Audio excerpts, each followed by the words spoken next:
मेरा नाम महेश कुमार है। मैं यही एक जगाधरी का रहने वाला हूँ। राम कुमार फाइनेंस पे एक लड़की काम करती है शाहिदा, उससे हमारा इसका संत का कुछ झगड़ा हुआ था। मेरे पास लड़का काम करता है, तो उस झगड़े के बाद उन्होंने हमारे पे झूठा पोस्को का केस डाला था, जिसकी तफ्तीश जारी है। लेकिन उन्होंने सोशल मीडिया के जरिए हमें परेशान कर रखा है और रोज़ हमारी वीडियो वायरल कर देते हैं। आज भी उन्होंने वीडियो वायरल किया कि मैंने उनको घर जाके पीटा है और मेरे साथियों ने।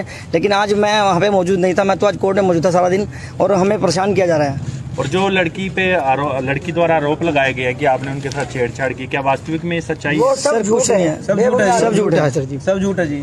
सर उसकी तफ्तीश चल रही है, उसकी तफ्तीश चल रही है। ऐसा क्यों किया लड़की ने, क्यों मुकदमा एक दर्ज कराएगी? एक लड़की जो लगातार सोशल मीडिया पे आकर चिल्ला रही है कि मेरे साथ गलत हुआ है, वो क्यों चाहेगी ऐसा? लड़की ने अपने मालिक के कहने पे कर रही है, झूठा मुकदमा डाला है हमारे पर। वो कह रहे हैं कि आप जान माल की रक्षा कीजिए, आप लोग उसको मारना चाहते हैं। सर ऐसी कोई बात ही नहीं है। उन्होंने हमें भगोड़ा साबित किया है सोशल मीडिया के जरिए। अशोक भामरी जी हैं जो हमें रोज परेशान कर रहे हैं और उन्होंने हमारी झूठी वीडियो डाली है, रोज डाल रहे हैं वीडियो वो, और हमारे से पैसे की भी डिमांड कर रहे हैं।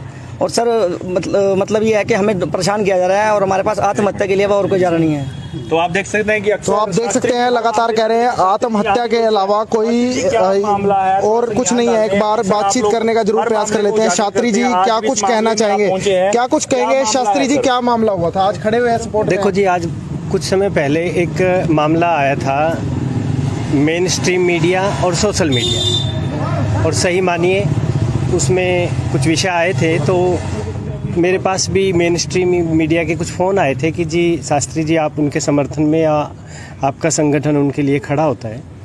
तो फिर हमने उनको कहा भाई तुरंत वो खड़े होते हैं हमारे साथ इसलिए।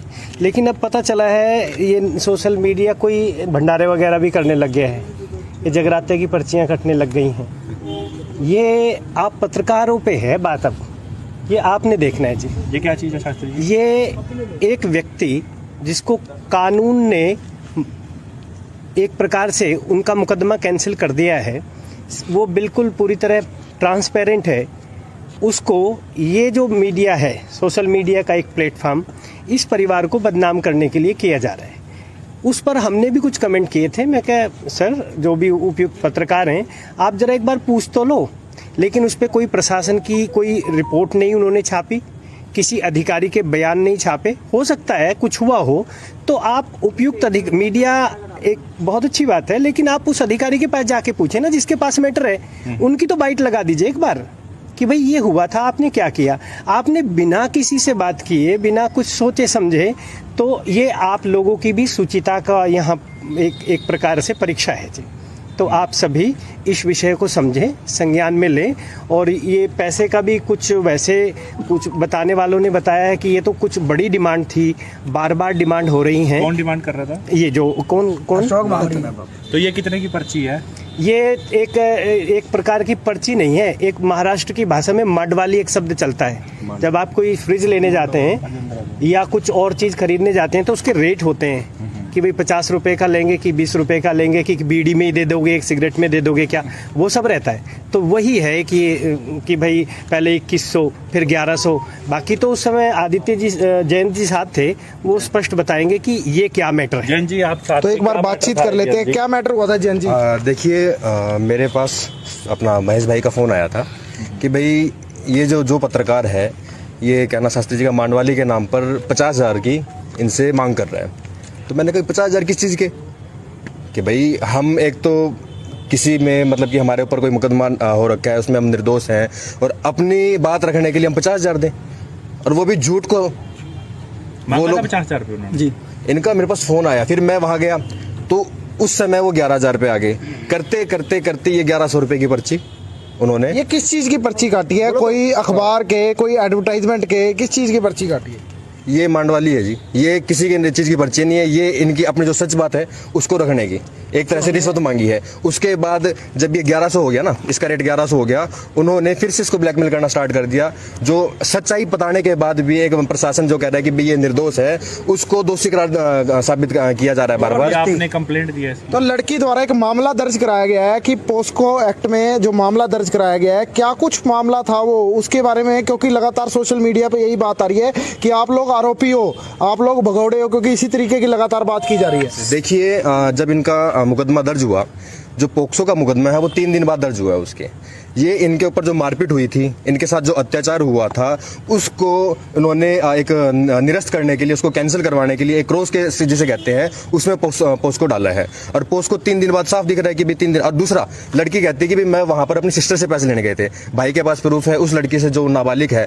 पहला दोष ये है कि भी नाबालिग से वो काम करवा रहे हैं और भाई के पास सबूत है। रिकॉर्डिंग है आपके पास? जी बिल्कुल रिकॉर्डिंग। एक बार बातचीत जरूर करेंगे, एक बार सुनने का भी प्रयास करेंगे, क्योंकि उन जो लड़की ने जो आरोप लगाया था इनके ऊपर कि लगातार वहां पर वो जो है पैसे लेने के लिए गई थी, आखिर वो वहां पर काम करती थी या पैसे लेती थी, ये भी एक बड़ा सवाल है। क्योंकि अगर इन्होंने किसी भी प्रकार की अगर ऐसी हरकत करी है, अगर वो स्टेटमेंट आकर दे रहे हैं कि वहां पैसे लेने गए थे, तो फोन, पैसे मांगने के लिए फोन या किसी तरीके के लिए फोन आना कहीं ना कहीं निशानियां सवाल जरूर खड़ा करता है। एक बार बातचीत कर लेते हैं। इनके राम कुमार के पास एक लड़का लगा हुआ था, मैं नाम नहीं जानता, उसकी रिकॉर्डिंग भी है। वो भाई को धमकी दे रहा है कि भी तूने थाने में मारपीट करने के बाद कि तूने थाने में जाके ये बोलना है कि भी मेरे से गिरने से चोट लगी है। उसकी रिकॉर्डिंग भी है। तरुण गुज्जर है जी उसका नाम। हाँ जी कौन है? इसको नहीं थी भाई मेरे पास।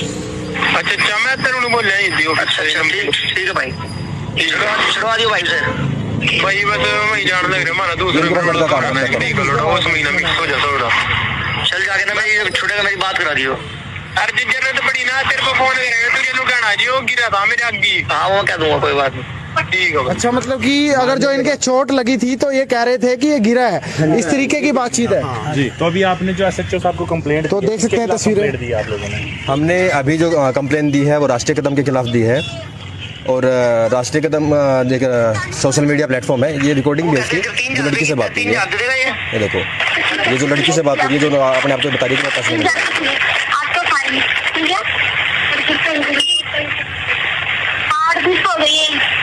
क्या कह रही? वो कहते हैं 3,000 तो किस्त के। हाँ जी 800 फाइन के हो गए इनके।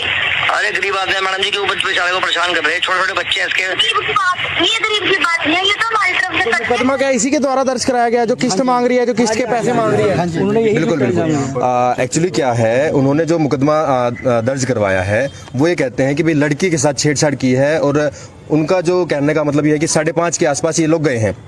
ठीक है, 7:15 बजे संत उनके भाई के पास फोन करता है, 6:45 बजे, और 7:30 बजे भाई पहुंचता है वहाँ।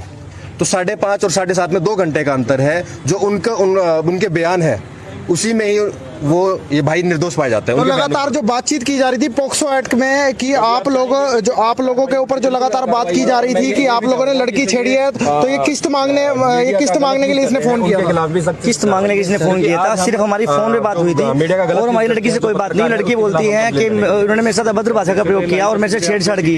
रिकॉर्डिंग हम आपको पेश कर दी है, उसमें कोई अभद्र भाषा का प्रयोग नहीं है। मैं लड़की को बेटा बेटा कह के बात कर रहा हूँ और उन्होंने मेरे पर झूठा इल्जाम लगाया है। और मतलब कि ये क्रॉस कराने का पूरा मामला था एक किस्म से। बिल्कुल बिल्कुल यही कहना है? ये बिल्कुल क्रॉस करवाने का मामला था। राष्ट्रीय कदम वाला जो है अशोक भामरी, ये सरासर ये आरोप साबित कर रहा है। इसको किसने अथॉरिटी दी? एक पत्रकार को ये शोभा नहीं देता, कोई अनुमति नहीं है इनको ऐसी। जब मुकदमा चल रहा है तो वो किस चीज़ की रिपोर्टिंग कर रहा है? और सरेआम फोटो लगा करके, और हमें सरेआम ब्लैकमेल किया गया। हमें वहाँ पे बुलाया गया था, हमारे सामने उसने पैसे मांगे। 50,000 से शुरू हुआ वो, उसके बाद 11,000 पे, 2100 की उसने पर्ची काट भी दी थी। उसके बाद वो 1100 पे हमारे से पैसे लेके। किस चीज की पर्ची? क्योंकि ये पर्ची का बड़ा मामला झोल आ रहा है। पर्ची किस चीज की? भाई ने बताया मांड वाली, मराठी भाषा में बोलते हैं जैसे। तो हमें तो ये भी नहीं समझ आता। और सही बात तो वही बता पाएगा अगर आप उसके पास जाने की हिम्मत रखते हो। मैं उसको कहना चाहता हूँ, अशोक भामरी जी को, कि इस तरह की खबरें चलाना बंद करे। और ये जो लोगों को ब्लैकमेल करते हैं झूठे आरोपों में, किसने अनुमति दी? मैं प्रशासन से ये गुहार लगाना चाहूँगा, भाई को इंसाफ मिले और राष्ट्रीय कदम वाले के ऊपर सख्त से सख्त कार्रवाई हो और उसका लाइसेंस कैंसिल होना चाहिए। एक नंबर का झूठा आदमी है, घर बैठा है, घर बैठे बैठे ब्लैकमेल करता है। इतना घटिया आदमी है, किसी से भी पूछ लेना। मैं किसी भी मीडिया को बुला के आपके सामने, यहाँ पे 50 लोग खड़े हैं, ये पूछ लो कि कौन चोर आदमी है, सीधा नाम आएगा राष्ट्रीय कदम वाला। मैं राष्ट्रीय कदम वाले को आगाह करता हूं कि भी आज के बाद ऐसी वीडियो चलाई तो जय भवानी सेना और सारे संगठन मिलके उसके खिलाफ ऐसी कार्रवाई करेंगे, जिंदगी भर वो रिपोर्टिंग करनी भूल जाएगा। बस इतना मैं कहना चाहूँगा। तो आप मतलब कि ये कहना चाह रहे हैं कि इसमें जो उन्होंने रिपोर्टिंग की थी उसमें सिर्फ उन्होंने पक्ष नहीं लिया संबंधित अधिकारी कोई का? पक्ष नहीं लिया। कौन होता है वो आरोप साबित करने वाला? वो सिर्फ आरोप साबित कर रहा है। वीडियो से ये प्रतीत होता है कि भी सिर्फ वो एक पक्ष से वो पैसे लेकर के बैठा है, उस तरफ से दूसरी तरफ से, और बिल्कुल सरासर ये दिख रहा है कि भी इनकी बाइट ना चला करके उन्होंने इसकी बाइट चलाई 1100 रुपए में, मगर एक डेढ़ मिनट की बाइट चलाई। उसके बाद हमारे पास फोन आने से शुरू हुए कि आप आओ, हमें पैसे दो, आपकी भी बाइट चलाएंगे। हमने नहीं दिए तो वो डेली अपडेट कर रहा है, उनकी रोज वीडियो चलाता है। खुद वो नहीं आते, खुद वो लोग उनको फोन, ये राष्ट्रीय कदम वाला खुद उनको बुलाता है, आज जो आपकी बाइट चलाऊंगा, उसको झूठा साबित करना है कि। और दूसरा जो आज उसने वीडियो में ये बोल रहा है कि हिंदू मुस्लिम ये राष्ट्रीय कदम वाला कर रहा है।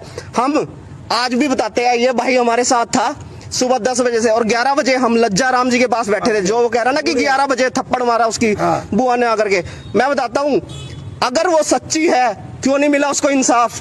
वो शाहिदा आबिदा जो भी है, अगर वो सच्ची है तो क्यों नहीं उसको इंसाफ मिला? इतने राजा हरिश्चंद्र की औलाद बनने की कोशिश कर रहे हो तो जाओ ना, हमारी तरह किसी का खड़ा करो ना मोजीज आदमी। कोई शहर का मोजीज आदमी उसके साथ नहीं खड़ा है, हमारे साथ सारा शहर खड़ा है। उसमें कमेंट पढ़ सकते हो राष्ट्रीय कदम के उसमें कि भी सारा शहर महेश भाई को सही बता रहा है। तो कहना मतलब कि एक सीधी बात है, जो फाइनेंसर से पैसे लिए थे उसने उस लड़की को भी ढाल बनाया कहीं ना कहीं। बिल्कुल ढाल बना रहा है कि फोन कर करके खुद बुलाता है, कोई नहीं पूछता है। अभी 2 साल पहले इसके साथ एक हादसा हुआ था, उस कारण ये घर पे पड़ा है, खर्चा पानी नहीं चल रहा है बिल्कुल भी। तो इसी तरीके से वो सबको बुला के अपने आप फोन करता है। उनको नॉलेज भी नहीं है, आज तक वो न्यूज में क्यों नहीं आए? शिकायत अब दे दी आपने, लिखी शिकायत? हम राष्ट्रीय कदम को आज राष्ट्रीय कदम के लिए खिलाफ आज पर्चा देने आया थाने में, और अभी दे रहे हैं। हमने आपको इसीलिए बुलाया था। और मैं ये कहना चाहूंगा मीडिया से कि उस मीडिया वाले का, राष्ट्रीय कदम का लाइसेंस रद्द किया जाए, इससे आप सबकी भी बदनामी हो रही है। इंसाफ के लिए आवाज उठाएं। इंसाफ फिलहाल तस्वीरें